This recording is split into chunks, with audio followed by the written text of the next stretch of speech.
Phone లైన్లో మాట్లాడతాను అనా.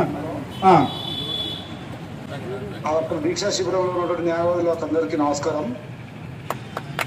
మీరు దాదాపు 14-15 రోజులు చేస్తున్నటువంటి దీక్ష యొక్క విషయం ఉన్నటువంటి తీవ్రతను గ్రహించి ఈరోజు గౌరవ పార్లమెంట్ సభ్యులు మల్లారెడ్డి గారు మరియు నేను న్యాయవాదులే దీక్ష కూర్చోవడం అనేది మంచి పరిస్థితి కాదేమో, సమాజానికి కూడా మంచి సంకేతాలు పోవనేటువంటి ఆలోచనతో మీ సమస్యను కోర్టులు వెళ్తే అక్కడ నుంచి టౌన్లోకి షిఫ్ట్ చేయాలనేటువంటి మీ డిమాండ్ ఏదైతుందో అది ముఖ్యమంత్రి గారి దృష్టికి తీసుకోవడం జరిగింది.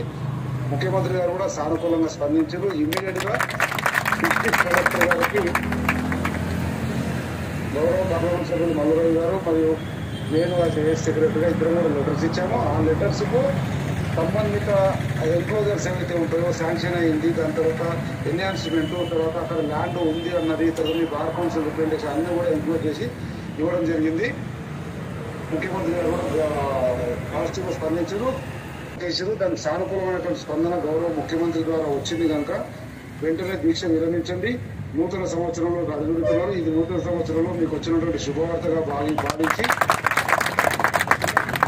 దీక్షను విరమించండి. తర్వాత కూడా ఆ రిపోర్టు ఏమిటి, ఎందుకు, ఎలా అనేది కలెక్టర్ దగ్గర మనం అందరం కలిసి ప్రయత్నం చేసి ప్రజలు అన్ని వర్గాల అన్ని ప్రజా సంఘాలు చేస్తున్నటువంటి రిక్వెస్ట్ కన్సిడర్ చేయడానికి ప్రయత్నం చేద్దాం.